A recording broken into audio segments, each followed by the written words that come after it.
सोबत असेल जाणीव। रोखोक बातम्यांसाठी पाहत राहा जाणीव मराठी। होऊ द्या जाणीव। लाईक करा, शेअर करा आणि सबस्क्राईब करा आपल्या हक्काचे चॅनल जाणीव मराठी। सातारा शहरामध्ये एका खाजगी दुकानामध्ये रेशनिंगची साखर विकली जात असल्याबाबतची तक्रार प्राप्त झाल्यावरून आमच्या सातारा तालुक्याचे पुरवठा निरीक्षण अधिकारी यांनी त्यांच्या पथकासमवेत तिथं तपासणी केली आणि कर्मवीर कॉलनी इथल्या एका स्वामी समर्थ किराणामध्ये पांढऱ्या रंगाची जवळपास 4 पोती म्हणजे 207 किलो एवढी साखर, ज्याच्यावर महाराष्ट्र शासन असं लिहिलेलं होतं, अशी सापडलेली आहे।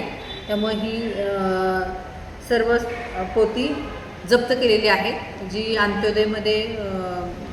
अंत्योदयच्या लोकांना साखर सार्वजनिक वितरण व्यवस्थेमध्ये दिली जाते, ती साखर असल्याचे निष्पन्न झालेले आहे।